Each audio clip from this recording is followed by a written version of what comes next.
Welcome to Comic Movie 10, where you get insight into everything comic book movies and television related in 10 minutes or less. I'm Joe Kane. And I'm Dan Kane. No relation. Hey, don't forget to subscribe and share and keep up with us at hecklerkane.com.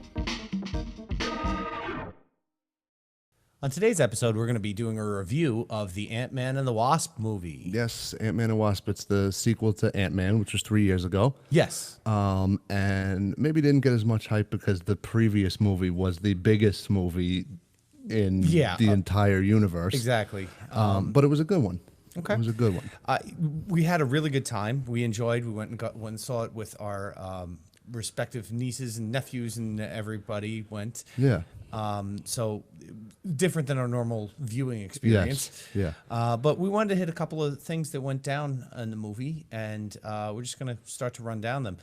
First of all, Scott is home on house arrest. Yeah, he's on house arrest. I think they set it up that there's like 3 days left. Yeah. And basically, the movie takes place over these 3 days, but they keep checking on him, like they want to nab him. Yeah, of course. Well, he also keeps coming out as the as Ant-Man, Yeah, and in a very public fashion, right? And trying to not get caught. Right. In the midst of all this, he has his daughter. His relationship with his daughter Cassie is great, and his relationship with Cassie's mother and her boyfriend are also very great. They love him. They love him. It's a very funny situation that they really do care about him, which is neat. Yeah. He has also his old friends came back. Yeah. No, Michael Pena. Michael Pena. Yeah. What did I say? He plays Lewis. He plays Lewis. Yeah. Which adds a funny comedic factor to the movie. Yes. He's great. Some of the same old stuff from the first one. Yeah. That made him funny. Well, I mean, the big takeaway from this is that it's coming right out of all of the events that happened in Civil War. So this sets it up as a little time period, a little bit back from where the rest of the Marvel MCU has gone so far. Right. Well, basically, he's on house arrest because he went to Germany to help Captain America. Yes. It all stems from Civil War. That's why he got himself in trouble. Well, it's funny because I went back and rewatched Civil War just recently, and trying to tie together, hey, how did this actually fit together? Right. And at the end of the movie, they basically showed Cap breaking out these guys from this maximum security prison that they were in, and now he's on house arrest because he's been on probation for the past 2 years. Right. So to me, it's almost a little bit of an inconsistency between the movies. Well, I think it's hard to pick up too because you have such a gap between some of these movies. People's timelines pick up from 2 or 3 years prior. With all with everything in between, you had 3 or 4 movies or more than that from the MCU since you've seen Ant-Man. And again, everything surrounding Infinity War. That's where your focus went. And then you go back to this part of the story from Civil War and from the first Ant-Man. Basically, he left. Pym, Michael Douglas's character, was not aware that he was going to Germany. So his relationship with him is rocky. And he hasn't spoken to him in a few years either. Yeah. So, I mean, there's a gap there of time since the first Ant-Man movie, and they give it a decent amount of time. They do reference the Civil War. And all of the events that took place there, which was nice. Right. And obviously, it falls in line in between the point of Infinity War and Civil War because we see the time period that it was supposed to be in. Right. So it's a very cool. It's set in a very cool spot. Right. And to me, it was cool. It tells a story, a very grounded, small story. Ironically, from the small Ant-Man and the Wasp. Right.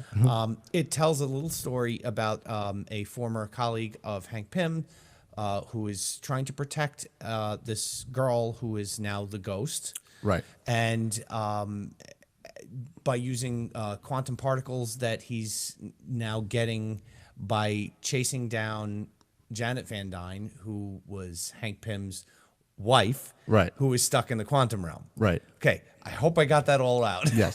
Well, she's been stuck there for a while, but basically he's been so where Hank Pym is that at the end of Ant-Man, he saw Scott go subatomic and come back from it.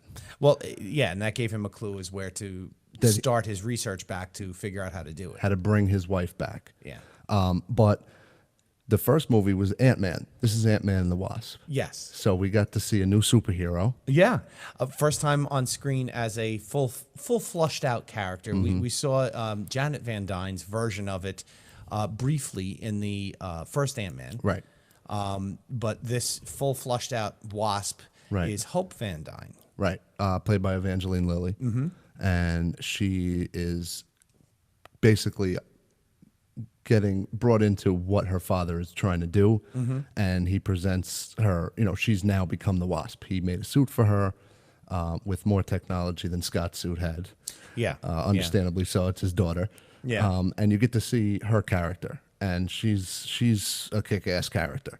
Yeah. She's going after all these things, all these pieces and buying. There was a show a few years back. It was a cartoon, and yes, I still watch cartoons because obviously we're talking about comic book movies and stuff. The cartoon was the Avengers Earth's Mightiest Heroes.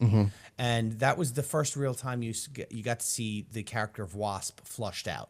Okay. And Evangeline Lilly kind of really brought that character to life, which was cool. Right. And it was a good throwback to that series. And if you need some good old cartoons to be watching, that's a good one to check out, is the Earth's Mightiest Heroes. Yeah.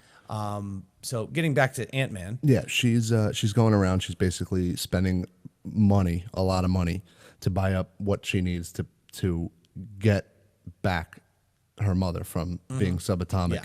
Yeah. And in the middle of this, she winds up with an encounter with Ghost. Yes. Who was played by Hannah John Kamen. And basically, she's in pain. There was a whole storyline there. Lawrence Fishburne is trying to help her. Yes. He's trying to help her. He's a former SHIELD agent. And I feel like we're just spitting out a lot of facts about this. So we got the basic gist of the movie, of what happened. So let's kind of delve into, let's see what it is that made this movie good. Okay. I mean, I feel like it was an excellent movie. It was well put together. Like I said, a small story. It's not the end of the world. Like if this took place and these characters lost, if Ant-Man lost, the world would still be intact, and 90% of it would have never been noticed. Right.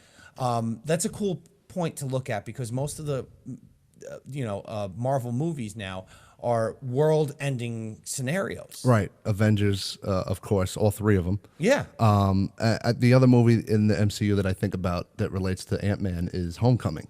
Oh, yeah. It's more of like he's saving his hometown type of situation. It's the small story, and it's cool to see these small stories still relevant in our, big blockbuster themed shows that we're watching now, and movies that we're watching. Absolutely.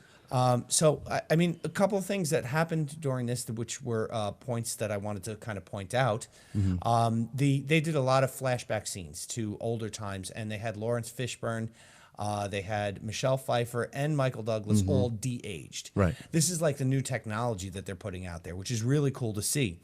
Now, one of the process that they went through that I thought was really cool with the de-aging is they had a stand-in actor for the characters as they were younger. Right. In the first Ant-Man movie, if this makes any sense, by the way, in the first Ant-Man movie, they used a actress by the name of Haley Lovett, and she was the stand-in for Janet Van Dyne as she went into the quantum realm. They brought her back to play the young Janet Van Dyne, right? Who was obviously Michelle Pfeiffer. And basically what they did is they dressed her up the part. They had her sync the lines and say the lines, and then they digitally put over Michelle Pfeiffer's face onto her. And they also did this process with Lawrence Fishburne. The cool thing about Lawrence Fishburne, bringing it back to that, is they used his son, Langston Fishburne. Right, right. And a lot of similar facial structures, so I'm guessing it was easier, and it looked really ridiculously good. Yeah. Like Lawrence Fishburne looked 20 years ago. Yeah, exactly. Yeah. Exactly. Yeah. I mean, there's obviously film footage and archival footage that you can look at and go, okay, well, how can we reference this and actually make him look like this? Right. So they were able to do it, which was really cool. Yeah. Very good job on that also. Yeah, absolutely.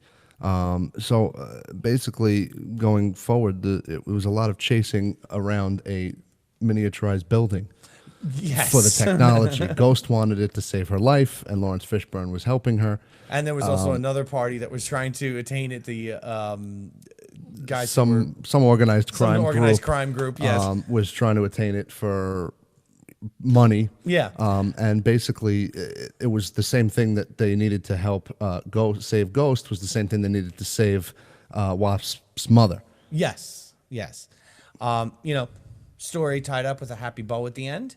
Everything looked good. Everybody got to participate. The set of friends that Scott Lang had from his illegal days, we'll say, were definitely a big part of it.